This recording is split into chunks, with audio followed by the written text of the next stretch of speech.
Assalamualaikum, hörmətli televizor görgüçülər. Dünya Uyğur Qurultayı Tor televiziyasının günlük xəbərlər proqramısına xoş gəldinizlər. Mən İftixar Abdurrashid. Hörmətli görürmənlər, tövəndə diqqətinizlər günlük xəbərlər proqramımızın təfsilatı bolsun. 2 may günü bütün dünya Müslümanları 11 ayının sultanı mübarək Ramazan ayını axırlaşdırıb, bəxtiyarlıq və şadlıq duyğusu içində roza ayını təntənə bilan kütüb elişdi.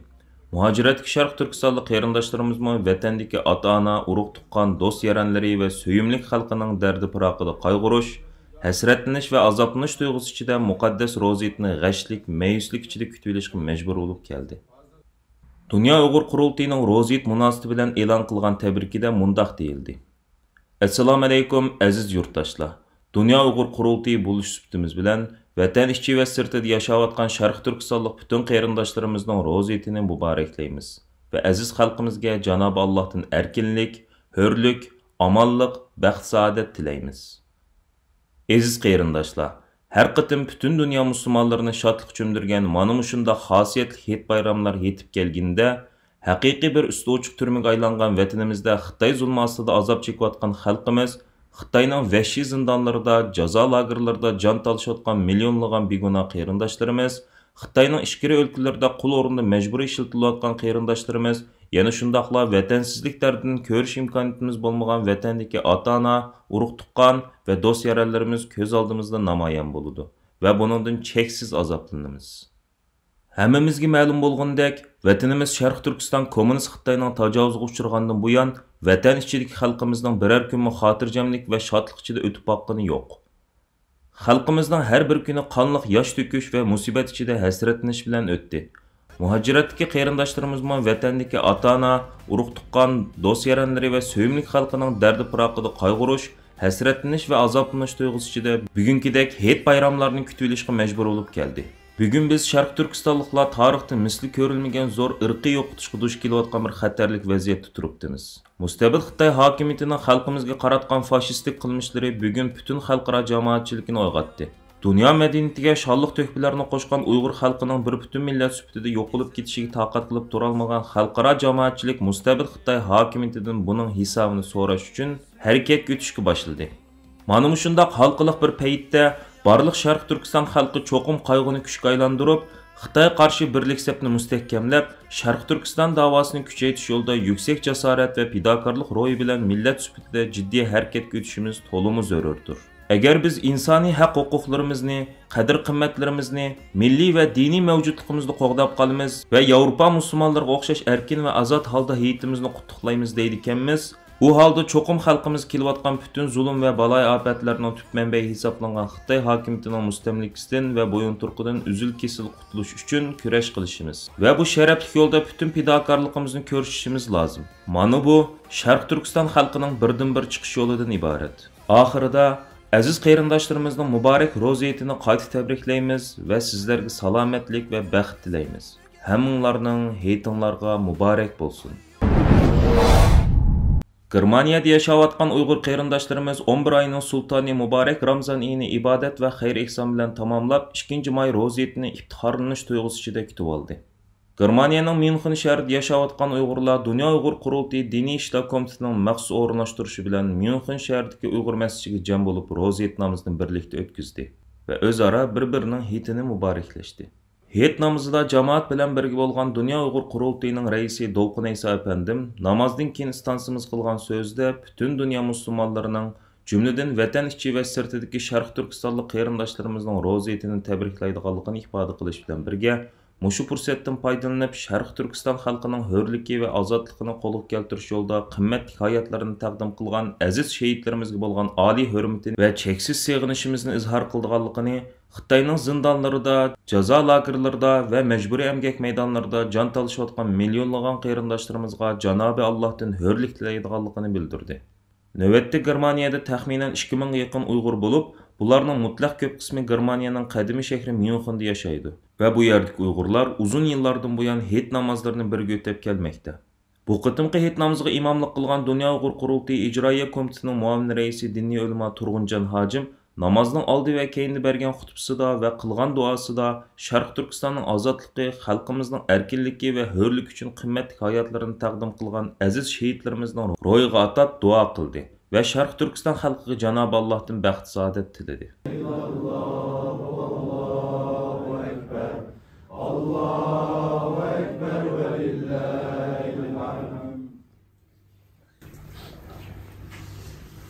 Ya Allah. Allahu Ekber, Allahu Ekber, La ilahe illallah, Allahu Ekber, Allahu Ekber ve lillahil hamd. Elhamdülillah, nahmeduhu ve nesta'inuhu ve nestağfiruh ve na'uzu bihi min şururi enfusina ve min seyyiati a'malina.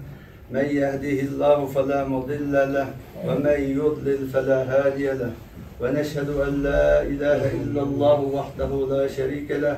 ونشهد أن سيدنا ونبينا محمدا عبده ورسوله وحبيبه وصفيه اللهم صل وسلم وبارك على سيدنا محمد وعلى آله وأصحابه ومن تبعهم بإحسان إلى يوم الدين أما بعد فقال الله تعالى في كتابه الكريم أعوذ بالله من الشيطان الرجيم بسم الله الرحمن الرحيم واعتصموا بحبل الله جميعا ولا تفرقوا صدق الله العظيم وقال رسول الله صلى الله عليه وسلم مثل المؤمنين في توادهم وتراحمهم كمثل الجسد الواحد إذا اشتكى منه عضو تداعى له سائر الجسد صدق رسول الله صلى الله عليه وسلم. Aziz ve muhterem kardeşlerim, bugün Allah'ın iltifatı bilen 30 gün nefsimiz bilen mücadele kılıp, roza tutup, namaz okup,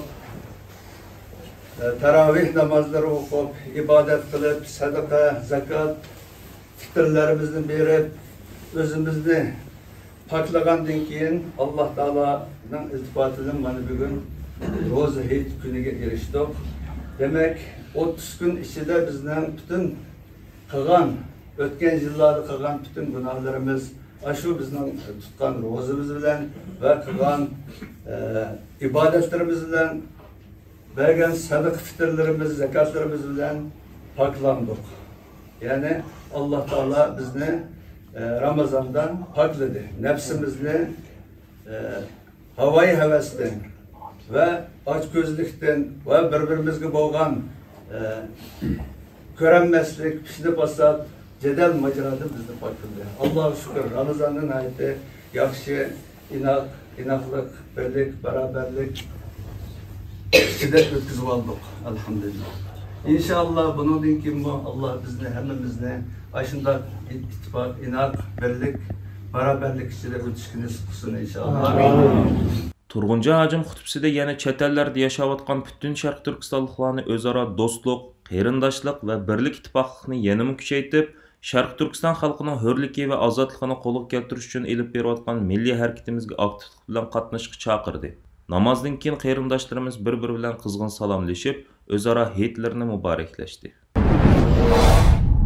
BDT Kişilik Hukuk Ali Komissari Michelle Bachelet xanım Sharq Turkistonni ziyorat qilishga hozirlanayotgan bir paytda Xitoy hokimiyatining 2 may Roziyet kuni Uyg'urlar zich o'ltiraqlashgan Qashqar, Xotan qatorliq shaharlarda Uyg'urlarni masjidlarning oldiga to'plab, hayitni tabriklab samo o'ynashga silishi va bu vaqtdagi ko'rinishlarni tashqi dunyoga keng doirada tarqatishi kuzatuvchilarning kuchli diqqatini qo'zg'adi. Ba'zi analizchilar Uyg'ur irqiy qirg'inchiligining 9 davlat tarafidan e'tirof qilinishi va Uyg'ur irqiy qirg'inchiligini sababli xalqaro jamoatchilikning Xitoy qaratgan jazo va embargo tadbirlarining uzluksiz kuchayishining Xitoyning sirtqi ko'rinishini bu xil saxta manzarlarni yasab chiqishiga majbur qilganligini, mohiyatda bo'lsa Islomiyatning eng zo'r dushmani hisoblangan mustabid Xitoy hokimiyatining Uyg'urlarni majburiy dinsizlashtirish va muqaddas islomni xitoylashtirish uchun elib berayotgan jinoiy qilmishlarining izchil davom qilayotganligini ifoda qilishmoqda. Dünya Uyghur Qurultayı bilan Yevropadagi Uyg'ur tashkilotlari 13 may Jenevadagi BDT binosi oldida o'tkaziladigan zo'r ko'lamli birlashma namoyishga jiddiy hozirlik qilmoqda. 25 aprel kuni Dünya Uyghur Qurultayı va Yevropada aktiv faoliyat elib berayotgan 20 ga yaqin Uyg'ur tashkiloti birlikda maxsus chaqiriqnoma e'lon qilib, Yevropaning har qaysi ellarda yashayotgan Sharq Turkistonlik qarindoshlarimizni 13 may kuni Jenevadagi BDT binosi oldida o'tkaziladigan zo'r ko'lamli birlashma namoyish va yurishga aktivlik bilan qatnashishga chaqirgan. 26 aprel kuni Dünya Uyghur Qurultayının raisi Dolqunay Sapandim yana inglizcha va uyg'urcha tillarda videoluk safarbarlik nutqi e'lon qilib, har qaysi ellarda yashayotgan Sharq Turkistonlik qarindoshlarimizni, shundaqla Uyg'urlar hissdoshlik qilayotgan, ko'ngil bo'layotgan va Uyg'ur davosini qo'llab kelayotgan chet ellik do'stlarimizni 13-may kuni Jenevada o'tkaziladigan zo'r ko'lamlik birlashma namoyishini moddiy va ma'naviy jihatdan qo'llab-quvvatlashga chaqirgan edi. Növbətdə Avropadakı hər qaysı Uyğur təşkilatları 13-may BDT aldida o'tkaziladigan zo'r ko'lamlik birlashma namoyish uchun o'zdir turishliq davlatlarda jiddiy safarbarlik elib bormoqda. Bu munosabat bilan Dünya Uyghur Qurultayı tarafidan tor orqali başlatilgan yordam to'plash faoliyati davom qilmoqda. Ushbu sababdan dunyoning har qaysi ellardagi siyosiy faoliyatchilarimiz va Uyg'ur qarindoshlarimiz stansiyamiz orqali safarbarlik nutqlari e'lon qilib, o'zlarining 13-may namoyishiga bo'lgan qo'llashini ifoda qilishdi. Assalamu alaikum aziz qarindoshlar. Roza hit mübarek olsun. Tutkan rozamla kılgan ibadet dualarla kabul olsun. Biz bu şu uluk hit günü Dünya Uyghur Qurultayı'nın Kazakistan'daki vekilleri İcra Komitesi'nin muamelesi Erkin Ahmet başlayıp şunu demekçimiz ki 13. May günü Dünya Uyghur Qurultayı'nın teşkilişi bilen Cenev'de Birleşken Devletler Teşkilatı'nın binasının aldıda ötküzülgen kent görenlik narazılık namayışına imkan ve katlaşımız bütün vücudumuz bilen kolayımız. Assalamu alaikum barliq Sharq Turkistonlik vatandoshlar, qarindoshlar. Yedinglar mübarek olsun. Tutkan ro'zalaringlarni Alloh qabul qilgan. İbadetleringlarga ajrlar bergan bo'lsin. Hammamizdan xabarda bo'lganidek 5-ayning 13-kuni Birleşken Devletler Teşkilatı'nınki Cenevada turishliq binosi oldida Bachla xonimninki vatanga bo'lgan ziyarati yoki Uyg'ur qirg'inchiligi ustidan ilib beradigan atalmish tekshirishi haqidagi bütün tashkilotlar birlikda ilib o'rlashtirgan namoyishga barliq Sharq Turkistonliklarninki qatnashish mümkünçiligi bo'lmagan, bizga o'xshash okeanlar ayirib turgan Avstraliyada yashayotgan barliq vatandoshlarninki barish mümkünçiligi bo'lmagani bilan ammo ma'naviy va iqtisodiy jihatdan qo'llashi har birimizningki milliy va diniy majburiyati deb tushunaman. Hammaylar 5-ayning 10-kunidagi namoyishni qo'llayli va shu namoyishga qatnashuvchilarga qo'limizdan kelgan yordamni qilayli. Xayr xo'sh, Allohga omonat. Assalamu alaikum hörmətlik muhaciretdeki yaşaydıgan Uyghur aziz vatandaşlar. Ben Angliyadan Mayra. Birinci bulup Angliyadaki yaşaydıgan Uygurlarni andikin her qaysı devletten hatta kilaladigan devletlerden Uyghur aziz vatandaşlarımızı 13 may 2022 Jenevada elib berildigan kam ko'lamlik namoyishga chaqirma. Xalqimizning ovozi bo'laylik, Jenevada ko'rishaylik. Assalomu alaykum, hurmatli Sharq Turkistonlik qarindoshlar. 13 may kuni Jenevadagi BDT binosining oldida kam ko'lamlik namoyish elib berilmoqchi. Bu namoyishninki nima uchun elib berilganligi hammamizga ayon.